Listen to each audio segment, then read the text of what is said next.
mungkin nanti kitabut tauhid, naik level berikutnya nanti akidah wasitiyah, nanti akan disebutkan di sana bahwasanya orang-orang yang beriman menjelang hari kiamat akan dimatikan oleh Allah lewat angin.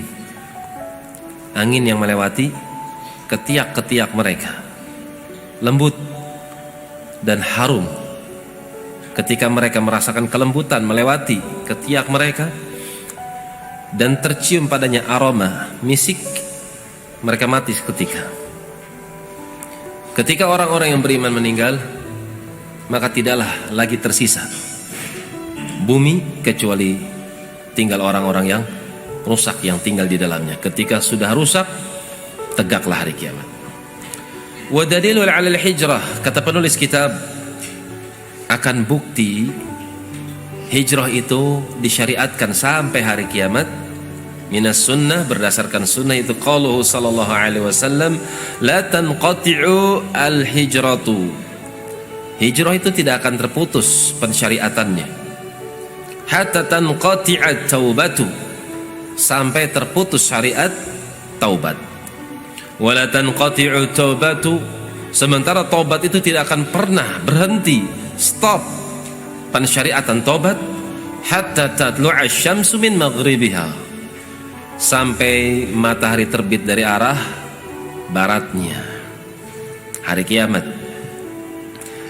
Kata penulis, falamma istaqarra bil madinati, manakala Nabi kita Muhammad sallallahu alaihi wasallam telah nampak, telah mantap tinggal di kota Madinah, amara bi baqiyati syara'i'il Islam, beliau memerintahkan, beliau mendapatkan mandat dari Allah yang kemudian beliau memerintahkan para sahabat untuk menerapkan seluruh syariat-syariat Islam yang belum pernah ditegakkan di kota Mekah. Apa saja diantaranya? Mithlu zakah, zakat tidak ada di Mekah. Wassaum, saum puasa Ramadan tidak diwajibkan di Mekah. Wal hajj, demikian pula haji. Wal jihadi, demikian pula jihad. Tidak pernah Nabi SAW mengumandangkan jihad pada periode Mekah. Wal adhan, demikian pula adhan. Wal amr bil ma'ruf wan nahyi 'anil munkar, demikian pula kewajiban amar ma'ruf nahi munkar itu tidak ada di Mekah. Wa ghairi dzalika min syara'i'il Islam, demikian pula dari syariat-syariat Islam yang lainnya. Akhadha 'ala hadza, Nabi SAW menerapkan hal ini, menerapkan Islam secara sempurna. Asyra sinin, selama genap 10 tahun di kota Madinah. Wa ba'daha, ketika sudah sempurna syariat ini diterapkan oleh Nabi SAW, sehingga tidak lagi ada satupun kebaikan kecuali sudah ditunjukkan bagaimana cara menerapkan kebaikan tersebut. Tidak pula ada satu kejelekan kecuali Nabi SAW telah menjelaskan secara rinci bagaimana kejelekan-kejelekan tersebut. Tuwufiha, maka beliau pun diwafatkan oleh Allah Subhanahu wa ta'ala. Salawatullah alaihi wassalamuhu alaihi, semoga salawat dan salam terlimpahkan untuk beliau dan juga keluarganya. Wa dinuhu baqin, meskipun beliau telah wafat, jasadnya telah dikubur, akan tapi agamanya tetap langgeng, agamanya tetap ada. Wa hadza dinuhu, nih agama yang kita berpijak di atasnya. Inilah agamanya Muhammad sallallahu alaihi wasallam. La khaira illa dallal ummata alaih, tidak ada kebaikan kecuali beliau telah menunjukkan umat atasnya. Wala syarra, demikian pula tidak ada kejelekan illa hadzaraha minhu, kecuali Nabi SAW telah memperingatkan umat dari bahaya kejelekan tersebut. Wal khair, adapun kebaikan yang diinginkan, yang dimaksud, alladzi dalla alaih, yang beliau telah tunjukkan umat kepadanya, at-tauhid, adalah la ilaha illallah, tauhid. Wa jami'u ma yuhibbuhu Allah wa yardah, dan segala macam bentuk perkara-perkara ibadah yang Allah cinta, yang Allah ridha, itu sudah ditunjukkan oleh Nabi. Lah kalau masuk ke WC aja diajarkan, Keluar dari WC aja diajarkan, hal-hal yang ringan aja diajarkan, apalagi hal-hal yang besar. Perkara-perkara yang seorang hamba bisa mendekatkan diri kepada Tuhannya di kamar mandi pun sudah diajarkan oleh Nabi SAW. Bagaimana cara mendekatkan diri kepada Allah di kamar mandi? Jangan masuk lewat kaki kanan, masuklah lewat kaki kiri. Ini ibadah. Ketika seorang masuk ke kamar mandi dengan kaki kirinya, ada nilai ibadah di dalam kamar mandi. Manakala dia tidak berzikir, alpa dia tidak berzikir, tidak menyebut nama Allah di dalamnya. Tapi ketika dia keluar, ghufranak ya Allah, aku minta ampunanmu ya Allah, terampuni kelalaiannya. Selama dia di kamar mandi, dia lalai tidak menyebut nama Allah, tidak berzikir dengan menyebut nama Allah, terampuni ketika dia keluar dari kamar mandi. Bukankah itu ibadah? Bukankah itu kurba? Sesuatu yang bisa mendekatkan diri seorang hamba kepada Allah, itu diajarin hal-hal yang kecil. Lantas bagaimana dengan hal-hal yang besar? Tauhid, la ilaha illallah, yang merupakan miftahul jannah, yang seorang apabila mengucapkan di akhir kehidupannya la ilaha illallah, maka dia bisa masuk ke dalam surga. Antum pernah beli kendaraan motor, anak pengen keluaran terbaru, wah ini dia nih, Masya Allah, wah belum ada di dealer, harus inden dulu, ini keluaran 2021, baru aja kemarin dicetak di pabrik, keluar sekarang, wah ini anak pengen punya ini, harap-harap cemas kan gitu. Nanti sehari lain dikirim, wah nggak bisa tidur, udah ngebayangin, wah jalan ke sini, wah touring sana, touring sini. Ada yang pencet bel, ting long, wah ini dia nih. Ternyata orang minjem duit mas. Wah salah, anak pikir motor anak. Bel yang kedua, ada lagi minjem duit. Ternyata motor yang diharapkan datang, Masya Allah, kan gitu. Anda pernah nikah? Hah? Nikah kan? Bukan pendeta kan antum? Nazar, Masya Allah, wah luar biasa, kedipan matanya luar biasa, ngedadahin bulu matanya, wah Masya Allah. Mau nikah, melorot dikit cadalnya, wah Masya Allah, ternyata indah. Deal, kapan? Besok, Masya Allah. Ntar juga nggak apa-apa banget, ya. Galakan dia ternyata. Harap-harap cemas. Ketika disetujui sama pihak keluarga, akhirnya jatuh harinya, akad nikah berlaku, ketemu, Masya Allah bahagia. Kendaraan, rumah, nikmat kan? Gimana perasaan antum? Bagaimana caranya antum mengekspresikan nikmat tersebut? Masya Allah bahagia sekali. Ya Allah, tauhid itu nggak bisa dikalahkan dengan perempuan.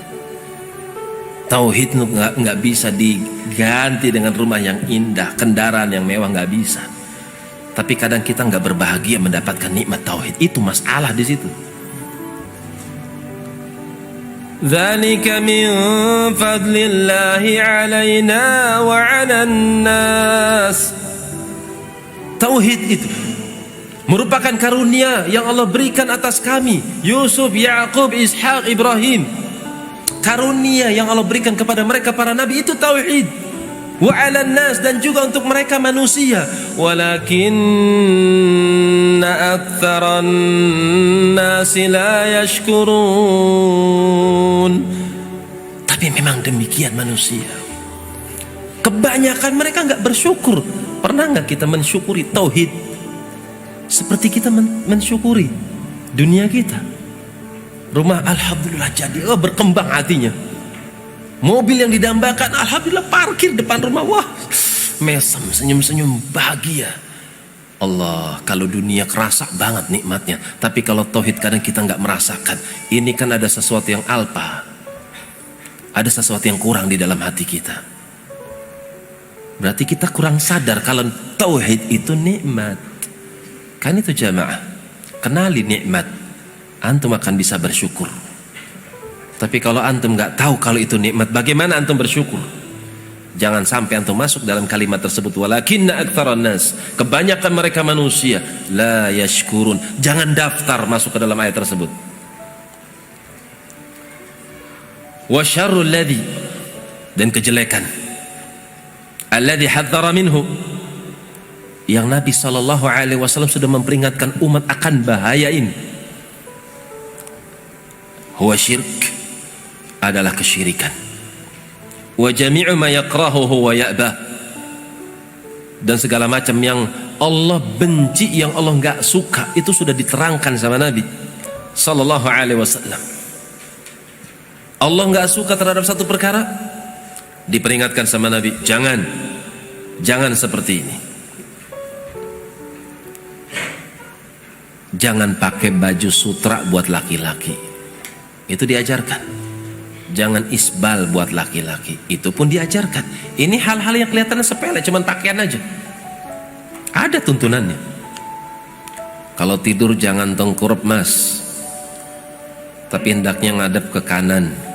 Urusan nanti setelah kau tidur kau tengkurap, itu bukan urusan engkau, itu di luar kemampuan dirimu.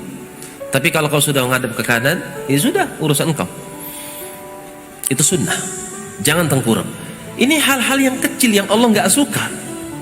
Kenapa nak kita dilarang untuk tidur tengkurap? Karena setan juga tidurnya tengkurap.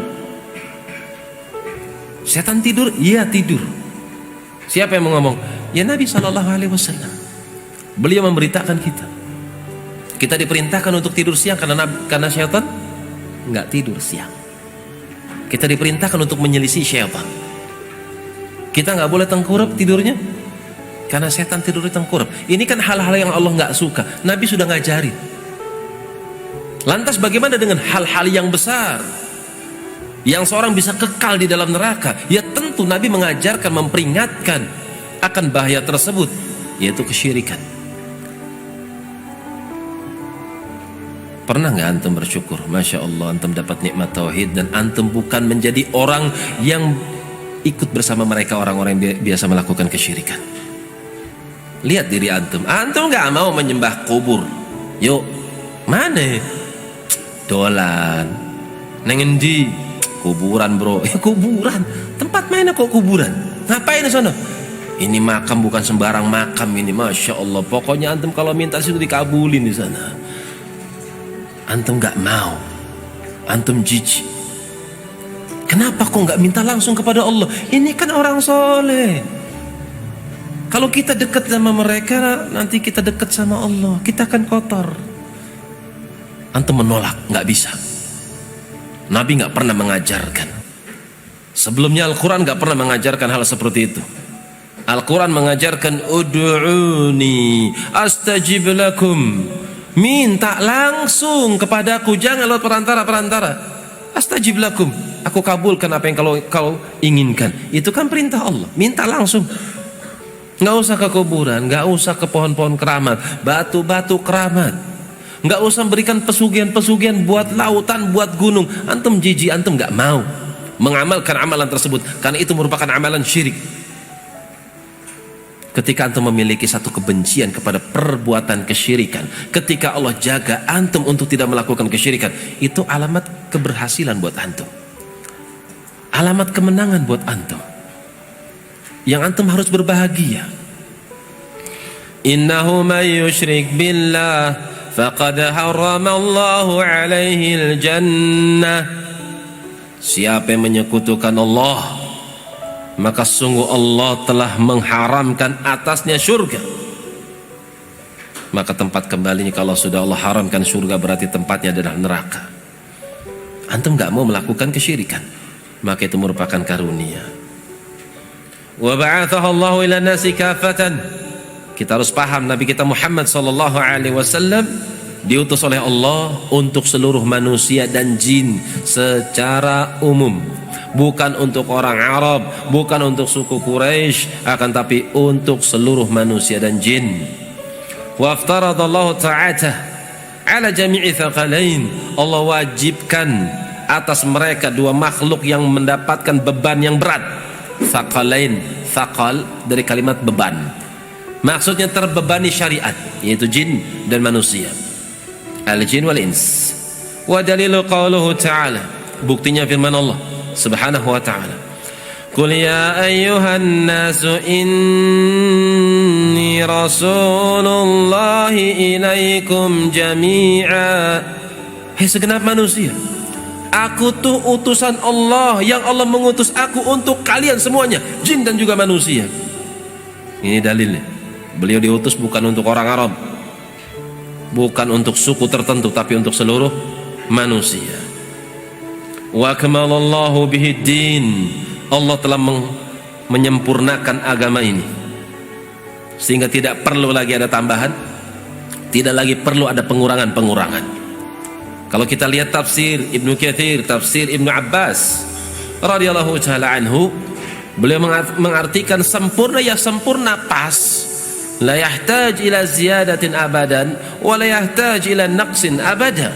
Jangan kau kurangi sedikit pun, jangan kau tambah. Beliau 23 tahun menjadi nabi dan rasul, sempurna angkanya 23 menjadi nabi dan rasul. Adapun agama ini belum sempurna, karena itu disempurnakan lewat wali-wali yang edan. Astagfirullahaladzim.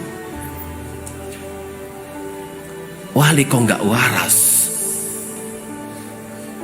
Orang gila tuh pengen waras. Ini ada orang gila diikutin jalan, Masya Allah, cium tangannya, cium kakinya. Yang gila yang mana mas? Kan itu antum bersyukur. Akidah antum gak seperti mereka. Anda pernah lihat videonya, Masya Allah, ada orang gila bawa gitar listrik, brang breng brong. Hebat wali, Masya Allah, cium tangan. Astagfirullah, kemana akalnya? Kelepus. Pamer aurat, astagfirullah. Dikatakan wali Allah, ketemu wali Allah sama dengan wali setan.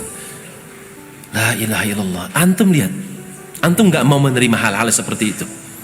Pemimpin para wali siapa? Ayo jawab. Pemimpin para wali siapa? Khairun nasi qarni, Abu Bakar As-Siddiq radhiyallahu ta'ala anhu, itu pemimpin para wali. Meskipun beliau tidak punya karomah. Apa karomahnya Abu Bakar As-Siddiq? Ada yang tahu? Sebutkan satu aja. Karomahnya beliau.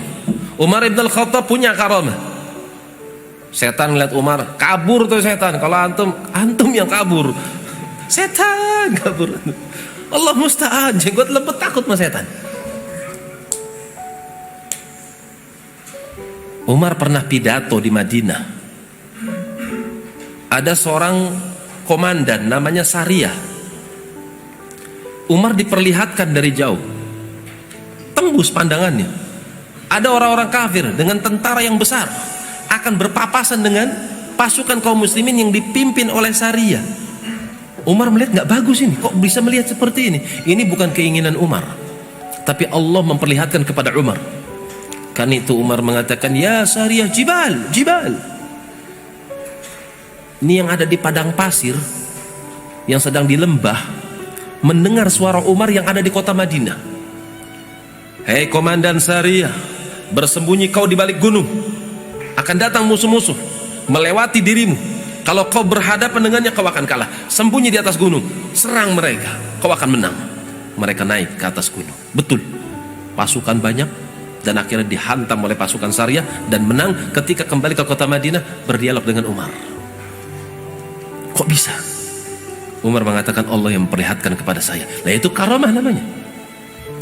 Abu Bakar As-Siddiq punya komandan namanya Al-Ala Al-Hadrami. Al-Ala Al-Hadrami pernah berjalan di sungai Tigris bersama 600 pasukannya, dan kudanya tidak ada satupun yang tenggelam. Ketika itu dalam sungainya, arusnya deras, tidak ada satupun pasukan yang tenggelam. Itu apa namanya? Karomah. Cuma ada satu pasukan, saya baca di Bidayah wa Nihayah Ibnu Katsir, ada satu pasukan prajuritnya Al-Ala Al-Hadrami radhiyallahu ta'ala anhu, dia punya piring terbuat dari kayu. Piringnya terbuat dari kayu. Ketika sedang menyeberangi lautan atau sungai Tigris, itu kudanya ngambang, cuma setengah badan aja. Setengah badan melewati sungai, kemudian ternyata ada arus yang sangat kencang, kemudian piring yang terbuat dari kayu tersebut pun terbawa arus. Sahabat ini ngerasa sedikit sedih, ya Allah, teman-teman saya nggak ada yang kehilangan, kok saya kehilangan, ya Allah, kembalikan piring saya. Bayangkan, piring doa, kembalikan piring saya. Luar biasa, datang arus berlawanan, kemudian mengembalikan piring tersebut. Doa pun dikabulkan. Apa yang dipinta? Piring. Masya Allah. Antum pernah minta piring? Hah? Kenapa nggak minta doa piring? Karena antum percaya dengan apa yang ada pada diri antum berupa harta, berupa kekuatan. Itu masalah. Mereka para sahabat mau beli garam, doa dulu, ya Allah, ini uridul milh, aku pengen beli garam, ya Allah, berikan kemudahan. Megang duit, warung buka, tetap minta sama Allah. Tuh, Urwah bin Zubair, anaknya Zubair ibn al-Awwam, saudaranya Rasul alaihi salatu wassalam. Kadang kita lebih percaya dengan diri kita, itu masalahnya. Padahal Allah mengatakan dalam hadits qudsi apa? Ya ibadi kullukum ja'iun illa man at'amtuhu fastat'imuni ut'imkum. Hai hamba-hambaku, pada asalnya kalian itu kelaparan semuanya, kecuali hamba-hamba yang aku takdirkan mereka untuk berikan makan, aku berikan mereka makan. Itu aku yang menakdirkan, aku yang menentukan. Fastat'imuni, Allah berfirman, hai hamba, minta makan kepadaku. Pernah minta makan sama Allah? Ya Allah, lapar, ya Allah, pengen makan bakso. Nggak pernah kita doa seperti itu. Apa sebabnya? Keyakinan kita warung bakso buka, duit ada di tangan. Lupa kalau yang menakdirkan siapa. Belum tentu antum sampai ke warung itu, bisa jadi ketabrak mati, kan gitu. Belum tentu antum bisa ke warung tersebut, bisa jadi antum punya uang, warungnya tutup, kan gitu. Bisa jadi antum sudah sampai warung, duitnya antum hilang, kan gitu. Banyak kemungkinan, tapi kita terlalu percaya dengan apa yang ada pada diri kita. Akhirnya kita nggak pernah meminta. Allahul musta'an. Ini murid-muridnya Abu Bakar As-Siddiq banyak karomanya. Karomanya Abu Bakar apa? Nggak ada. Antum tahu sebabnya apa? Kenapa Abu Bakar As-Siddiq nggak punya karomah? Jawab. Karena beliau As-Siddiq, itu masalahnya. Levelnya terlalu tinggi. Seorang diberikan karomah untuk memperkuatkan keimanannya. Ashabul Kahfi, mereka takut meninggalkan kampungnya. Mereka takut sama orang-orang kampung, takut dibunuh. Mereka yakin, tapi mereka punya rasa takut juga. Karena itu Allah berikan karomah 309 tahun mereka tertidur, kemudian bangun, kemudian berhadapan dengan mereka manusia. Abu Bakar nggak perlu yang dikuatkan, nggak ada yang dikuatkan. Karena itu Allah tidak memberikan karomah. Karena itu Syekhul Islam Ibn Taimiyah rahimahullahu taala, al-istiqamah khairun min alfil karamah. Itulah istiqamah Abu Bakar As-Siddiq. Istiqamah itu lebih baik daripada seorang yang memiliki 1000 karomah sekalipun. Kenapa demikian? Karena istiqamah itu merupakan mbahnya karomah. Antum bisa mentaati Allah, bisa setia mengikuti ajaran Rasul, itu karomah yang Allah berikan kepada antum, cuman antum gak sadar. Pengennya bismillah, wah jadi sirop. Itu bukan karomah, sulap namanya. Kan itu jamaah rahimani wa rahimakumullahu jami'an. Yang paling paham tentang tafsir adalah para saksi yang melihat bagaimana diturunkannya Al-Quran Al-Karim. Karena itu tidaklah kita membaca Al-Fatihah kecuali kita pengen mendapatkan hidayah seperti hidayah yang sampai kepada mereka para sahabat radhiyallahu ta'ala anhum. Al-Fatihah kan ada 3 golongan manusia di situ. Golongan mukminun, golongan kafirun. Golongan kafirun terbagi jadi 2 di situ. Al-Yahud wan Nasara. Kita diperintahkan untuk meminta kepada Allah untuk menjadi golongan orang-orang yang beriman. Ihdinas siratal mustaqim. Ya Allah, tunjukkan jalan yang lurus. Siapa yang berada di atas jalan yang lurus? Siratal ladzina an'amta 'alaihim. Jalan orang-orang yang telah Kau berikan karunia berupa nikmat atas mereka. Siapa? Kaum mukminin. Siapa kaum mukmin ketiga itu? Bukankah para sahabat radhiyallahu ta'ala anhum? Ghairil maghdubi 'alaihim waladhdallin. Maghdub 'alaihim Yahud, ad-dhalin Nasara. 3 golongan disebut. Mukmin, Yahud, wa Nasara. Kita diperintahkan sama Allah untuk meminta minimal 17 kali di dalam sholat untuk memiliki keimanan, untuk memiliki hidayah orang-orang yang telah mendapatkan hidayah pada zaman itu. Para sahabat radhiyallahu ta'ala anhum. Para sahabat menafsirkan al-yauma, pada hari itu diturunkannya Quran. Akmaltu lakum dinakum, aku telah menyempurnakan agama untuk kalian. Wa atmamtu alaikum ni'mati, aku telah menyempurnakan untuk kalian atas nikmat-nikmatku. Wa raditu lakumul islam dinan, dan aku ridha Islam untuk kalian. Jadi Islam sudah sempurna. Wa dalilu ala mautih, sekarang dalil kalau Nabi kita Muhammad sallallahu alaihi wasallam wafat, meninggal. Qaluhu ta'ala, Allah berfirman, innaka mayyitun wa innahum mayyitun. Di sini dibaca tasydid. Innaka di situ tasydid. Mayyitun artinya satakunu mayitan. Kalau sudah mayit maka tasydidnya hilang, jadi maut. Yang tadi mayit jadi mayit. Kan itu maytatah. Maytah bangkai. Kalau akan mati, mayyit, ada tasydidnya. Jadi artinya sesungguhnya engkau ya Muhammad akan mati. Ini kalimatnya mayyit dengan tasydid, sesungguhnya engkau akan meninggal. Tapi antum jangan iseng nanya teman antum mayyit ya, antum akan meninggal ya. Bahasanya mayyit dengan tasydid, sesungguhnya engkau akan mati ya Muhammad sallallahu alaihi wasallam. Wa innahum, sebagaimana mereka juga tuh mayyitun, mereka semua akan merasakan kematian. Siapapun mereka pasti merasakan kematian. Thumma innakum yawmal qiyamati 'inda rabbikum takhtasimun. Kemudian kalian nanti di hadapan Allah Subhanahu wa ta'ala pada hari kiamat takhtasimun, akan ribut satu dengan yang lain, berkelahi.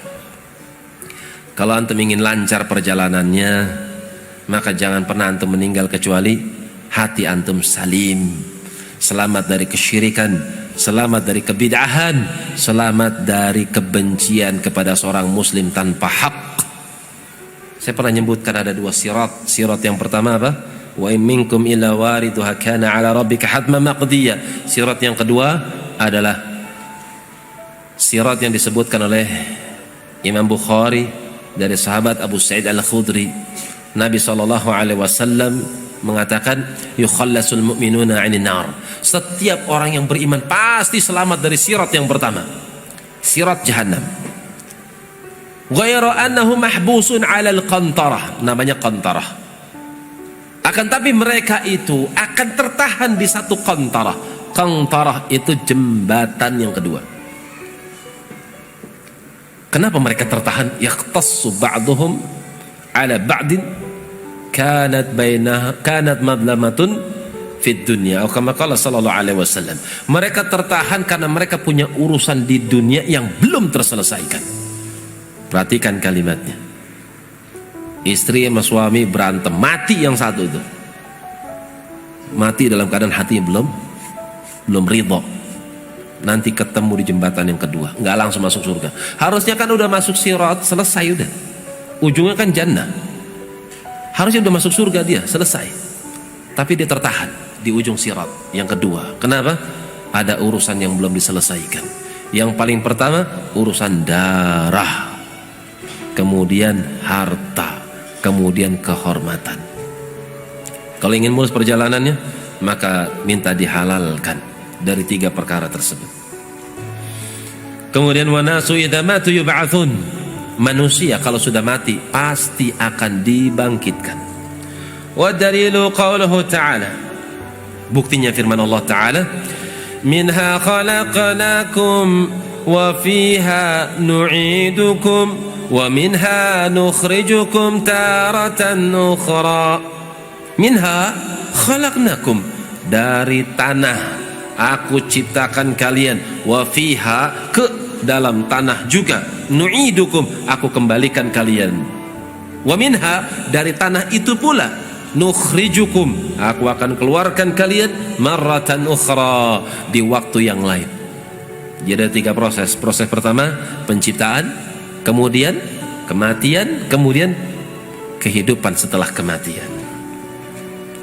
Wa qauluhu ta'ala, dan juga firman-Nya, wallahu ambatakum minal ardi nabata. Sesungguhnya Allah yang menciptakan kalian dari tanah, nabatan, dengan sebenar-benar penciptaan. Thumma yu'idukum fiha wa yukhrijukum ikhraja. Kemudian dari tanah itu pula kalian kami kembalikan, dan dari tanah itu pula kami akan bangkitkan kalian di waktu yang lain dengan sebenar-benar ikhraj, pengeluaran dari tanah tersebut. Wa ba'dal ba'ts muhasabun. Setelah adanya kebangkitan, maka yang terjadi adalah hisab. Majziyun bi'amalihim. Hisab, setelah dihisab adalah balasan dari perbuatan yang pernah dikerjakan. Wa dalilu qauluhu ta'ala, buktinya firman Allah subhanahu wa ta'ala, liyajziyal ladzina asa'u bima 'amilu, agar Allah memberikan balasan dari setiap amal perbuatan yang telah mereka kerjakan. Wa yajziyal ladzina ahsanu bil husna, dan Allah akan memberikan balasan kebaikan yang lebih baik dari kebaikan yang pernah dilakukan oleh hamba-hamba tersebut ketika di dunia. Al-husna sering diartikan dengan al-jannah. Al-husna sering diartikan al-jannah. Wa amma man a'ta wattaqa wa saddaqa bil husna. Adapun orang-orang yang a'ta, suka memberi, wa saddaqa atau wattaqa, dan dia bertakwa, wa saddaqa bil husna, dan dia membenarkan al-husna. Sebagian tafsir mengartikan al-husna al-jannah. Dia yakin akan kebenaran surga. Orang yang meyakini surga, maka dia akan dipertemukan dengan apa yang dia yakini. Wa man kadzdzaba bil ba'tsi kafara. Siapa yang mendustakan hari kebangkitan, udah langsung dikasih hukum, kafir dia.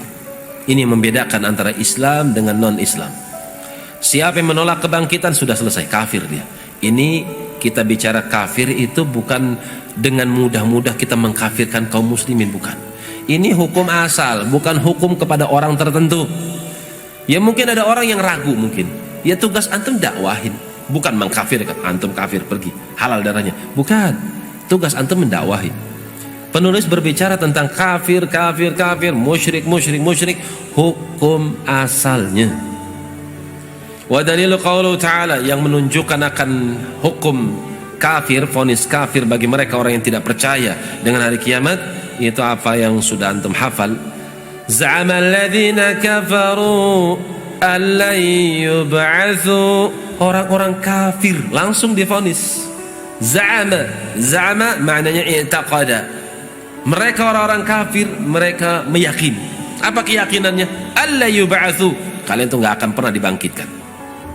Itu keyakinan mereka. Maka siapa yang memiliki keyakinan seperti ini langsung dihukumi oleh Allah. Za'ama alladzina kafaru, orang-orang kafir mereka meyakini, langsung dihukum. Hukumannya kafir. Lihat bagaimana cara ngebantah Allah. Allah ngebantah mereka. Qul bala wa rabbi latub'atsunna thumma latunabba'unna bima 'amiltum. Kul, sampaikan. Ini apa namanya? Perintah. Bala, sanggahan. Tidak demikian. Terus wa rabbi, sumpah demi Allah. Latub'atsunna, taukid dengan lam dan nun yang ditasydid. Ini artinya pedas sekali bantahannya dengan 4 macam. Yang pertama, kul, perintah, ada perintah untuk membantah. Bala, kalimat sanggahan. Rabbi, wa rabbi, sumpah. Latub'atsunna, penekanan dengan huruf lam dan juga nun yang ditaukid. Latub'atsunna, katakan kepada mereka ya Muhammad sallallahu alaihi wasallam, bahkan sekali-kali tidak demikian. Aku bersumpah dengan menyebut nama Allah, sungguh betul-betul kalian akan dibangkitkan. Ini kan kencang sekali namanya bagi mereka orang-orang yang mengingkari hari kebangkitan. Tsumma latunabba'unna bima 'amiltum, dan sungguh ketika kalian dibangkitkan, maka sungguh setiap perbuatan yang kalian kerjakan akan dikabarkan satu persatu kepada kalian. Itu apa namanya? Hisab. qad fa'alta kadza wa kadza, qad fa'alta kadza wa kadza. Kau lakukan ini di waktu ini, kau lakukan itu di waktu itu, kau lakukan ini dan itu dengan saksinya ini dan itu. Apa enggak ngeri jemaah? Kalau antum berhadapan dengan seseorang misalnya, ternyata dia mengetahui apa yang antum lakukan, gerak-gerik antum terekam di video. Antum melakukan ini ya, nih disebutin perkara-perkaranya, kemudian diperlihatkan, nih video-videonya. Apa nggak malu kita kayak gitu?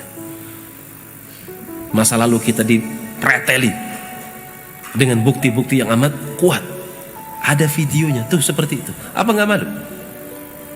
Lantas bagaimana dengan Allah Subhanahu wa taala ketika dia akan memaparkan, namanya arad.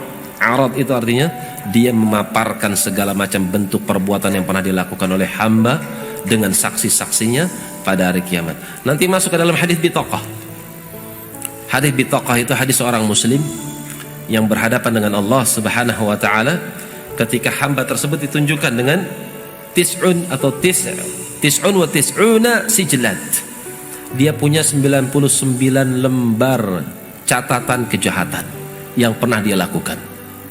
Satu sijil, satu lembar itu seperti langit dunia. Masya Allah, ini orang ngapain aja? Satu lembarnya seperti langit dunia, melakukan kejelekan dan punya 99 lembar kejelekan. Innallaha sari'ul hisab. Allah itu cara penghitungannya cepat sekali. Hamba ditanya satu persatu. Waqad aisa, kata Nabi SAW, orang ini sudah putus asa. Ya Allah, udahlah, pasrah sudah.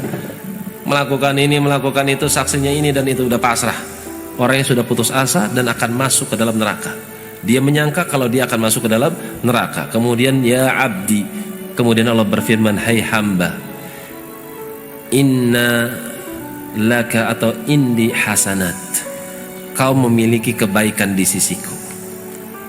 Wa inni la adlimul yauma, dan pada hari ini aku tidak akan pernah menzalimi hamba-hambaku. Nabi SAW berucap bahwasanya Allah mengeluarkan satu kartu, satu kebaikan yang tertulis. Ternyata kebaikan tersebut tulisannya la ilaha illallah. Dia pernah mengamalkan kalimat la ilaha illallah dengan tulus, dengan ikhlas. Maka 99 lembar, yang satu lembarnya seperti langit dunia, diletakkan di satu mangkok piring timbangan. Kalimat la ilaha illallah yang kecil seperti ukuran KTP bitaqah diletakkan di piring yang satu, malat bihinna. Ternyata kalimat la ilaha illallah itu bisa memberatkan timbangan dan mengangkat 99 lembaran kejelekan yang dilakukan oleh hamba tersebut. Akhirnya hamba tersebut masuk ke dalam surga. Apa sebabnya? Amalan la ilaha illallah. Jadi ada hisab, ada perhitungan. Bima amiltum wa dzalika 'ala Allah yasir. Yang kayak gitu gampang bagi Allah Subhanahu wa taala. Tapi sudah isya ya, mungkin sampai sini dulu. Wa akhiru da'wana alhamdulillahi rabbil alamin. Subhanakallahumma wa bihamdik asyhadu an la ilaha illa anta astaghfiruka wa atubu ilaik. Tafadhalu barakallahu fikum.